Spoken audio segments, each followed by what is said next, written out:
Okay, again we start the biomolecule chapter जिसमें हम लोग क्लासिफिकेशन ऑफ कार्बोहाइड्रेट के पार्ट को कंप्लीट करेंगे।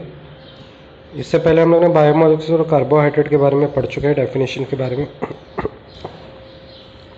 कार्बोहाइड्रेट को दो हिस्सों में क्लासिफाइड किया गया है, simple carbohydrate and complex carbohydrate. Simple carbohydrate को फर्दर क्लासिफाइड किया है as a monosaccharide. The word monosaccharide explain करता है कोई भी एक शुगर मॉलिक्यूल को, मतलब इसको फर्दर हाइड्रोलाइज करने पर और शुगर मॉलिक्यूल नहीं बनेंगे। मोनोसेक्राइड फर्दर क्लासिफाइड किया है बेस्ड ऑन फंक्शनल ग्रुप, या तो उसके अंदर एल्डोस प्रेजेंट होगा या तो ketose. Eldhose and ketose is further classified कितने नंबर ऑफ कार्टन उस एल्डोस और कीटोस फंक्शनल ग्रुप के साथ अटैच है, उसके बेस पर क्लासिफिकेशन किया है। अगर 3 है तो उसको ट्रायोस बोलेंगे। इसका जेनेरिक नेम एल्डिहाइड बेस पर एल्डोटेट्रास होगा और कीटोन बेस पे कीटोटेट्रास। इसी तरह से जैसे जैसे नंबर बढ़ते जाएंगे उनके नाम में भी तब्दीली आती रहेगी। नाउ कार्बोहाइड्रेट, पहले सिंपल कार्बोहाइड्रेट मोनोसेक्राइड को अंडरस्टैंड करते हैं। अगर एल्डोजेस की बात करें तो इनमें कार्बन अगर 3 है, इसको किस तरह से याद करना है मैं वो समझाता हूँ। अगर 3 कार्बन है तो ऑलवेज हाइड्रोजन उसका डबल ही होता है, और ऑक्सीजन की जो नंबरिंग होती है वो कार्बन और ऑक्सीजन एक दूसरे के सेम क्वांटिटी होती है। तो आपको सिर्फ कार्बन का नंबर याद रखना है और उसका केमिकल नेम, बाकी और कोई चीज़ याद रखने की ज़रूरत नहीं है। If carbon is 3, the name is glyceraldehyde. If the carbon is 4, the name is erythrose. If the carbon is 5, the name is ribose. और अगर 6 कार्बन है तो ग्लूकोज। सिमिलरली कीटोन्स में नामों में ज़्यादा बदलाव नहीं आएगा, इसी नाम का थोड़ा सा बदलाव रहेगा। जैसे कार्बन 3 का नाम है डिहाइड्रोक्सी एसीटोन, कार्बन 4 का नाम है एरिथ्रोलोज, कार्बन 5 का नाम है राइबोलोज एंड कार्बन 6 का नाम है फ्रुक्टोस।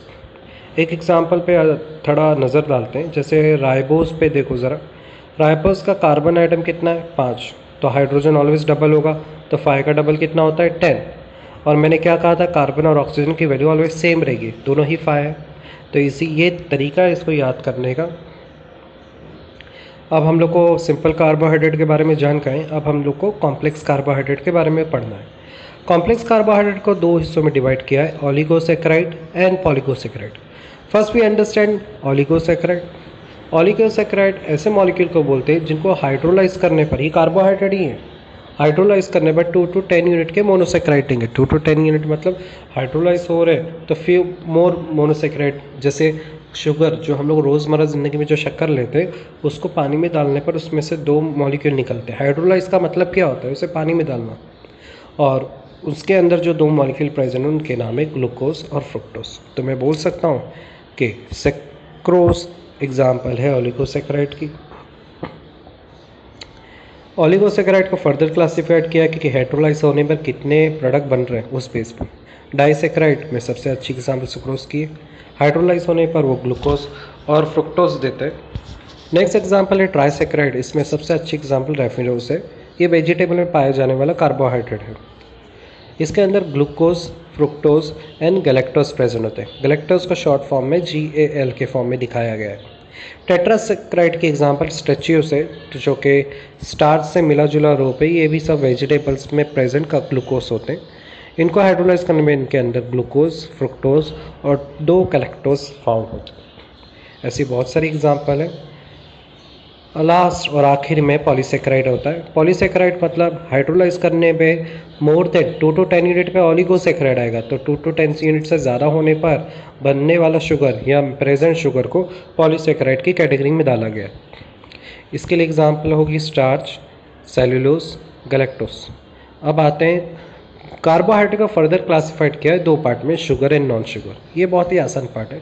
शुगर क्रिस्टलाइन होते हैं, स्वीट टेस्ट होता है और वाटर सोल्यूबल होता है। नॉन शुगर बिल्कुल इसके अपोज होते हैं। ठीक है, तो आपको सिर्फ शुगर के बारे में स्टडी करना है, नॉन शुगर आपको ऑटोमेटिकली याद हो जाएगा।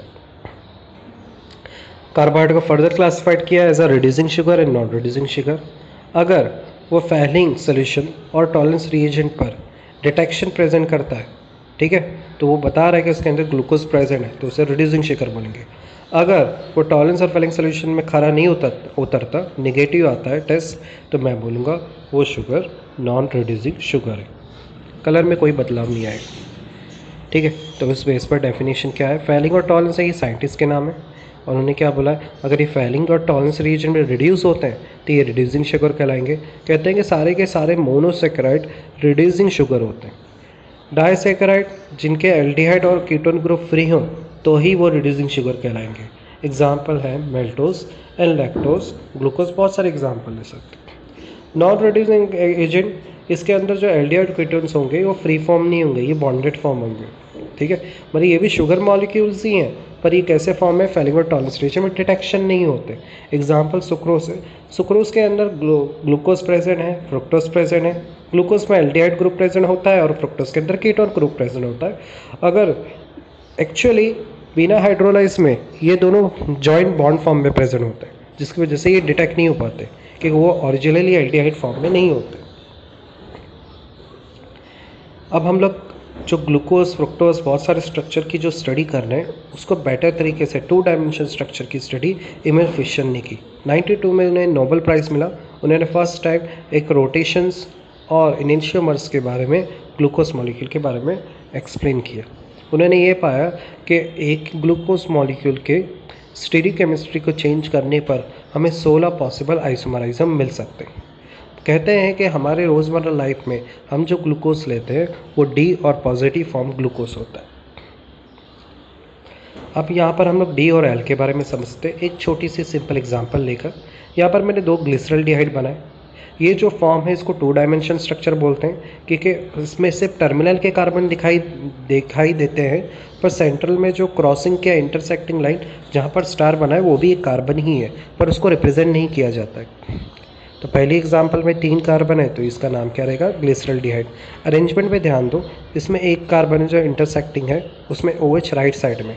हमें इस OH पे ध्यान देना है, ये OH ही बताएगा कि इसका ऑप्टिकल रोटेशन क्या होगा।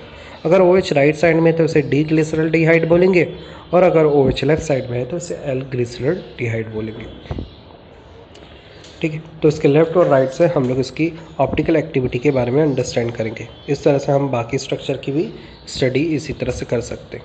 राइबोस को अगर ऑब्जर्व करें तो इसमें 4 कार्बन होते हैं और जो बिटवीन के कार्बन है इनके हाइड्रोक्सिल ग्रुप राइट साइड में होते हैं। सो राइबोलोज का स्ट्रक्चर और नॉर्मल राइबोस एल्डोज को रिप्रेजेंट करता है, दोनों का स्ट्रक्चर का फॉर्म एक जैसा ही होता है। इस स्ट्रक्चर की आपको प्रैक्टिस करनी होगी। ग्लूकोज के स्ट्रक्चर में ऑब्जर्व करूँ तो सेकंड कार्बन में हाइड्रोक्सिल ग्रुप राइट साइड में है और थर्ड कार्बन में OH ग्रुप लेफ्ट साइड में है और बाकी सब में OH ग्रुप राइट साइड में, इसलिए इसे डी बोलते हैं। अगर मैं उसका L बनाऊँ तो पूरे स्ट्रक्चर में अपोजिट सारे हाइड्रोक्सिल ग्रुप हो जाएंगे। ये सिटी बेस के लिए आपके लिए इंपॉर्टेंट है, तो आपको बेटर है जितना हो सके स्ट्रक्चर की प्रैक्टिस की जाए, इससे ज़्यादा बेहतर अंडरस्टैंड कर सकते हैं। मैं जस्ट जो इम्पोर्टेंट स्ट्रक्चर्स होंगे उसके बारे में डिटेल्स में मैं एक्सप्लेनेशन करूँगा।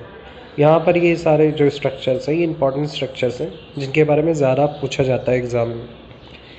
एक एल्डोजस के और दूसरे कीटोजस के। आपको रिमेंबर रखना है एल्डोजस को, क्योंकि कीटोस बिल्कुल उसी की कॉपी होते हैं। अगर एल्डोज स्ट्रक्चर आता है तो आप कीटोस स्ट्रक्चर बना सकते हो। हम लोग ग्लूकोज से अंडरस्टैंड करते हैं, मिरर इमेज देखते हैं। अगर ग्लूकोज के OH जो राइट साइड में है उसका अगर मिरर इमेज किया जाए तो इनके सारे OH लेफ्ट साइड में चले जाएंगे और जो लेफ्ट साइड में कार्बन 3 पेयर OH था वो राइट साइड में आ गया। इस तरह से इसका D और L स्ट्रक्चर बनाया गया। तो मैं बोल सकता हूँ कि D का मिरर इमेज L कंपाउंड होता है। तो यहाँ से हम लोग को D और L टाइप के स्ट्रक्चर बनाने आ गया। अब हम लोग को नेक्स्ट पार्ट अंडरस्टैंड करना है, इसकी प्रैक्टिस करना है। जो क्वेश्चंस मैंने फटाफट निकाल दिए, ठीक है। अब हम लोग को स्टडी करेंगे ग्लूकोज के बारे में नेक्स्ट स्लाइड में। तब तक के लिए बाय।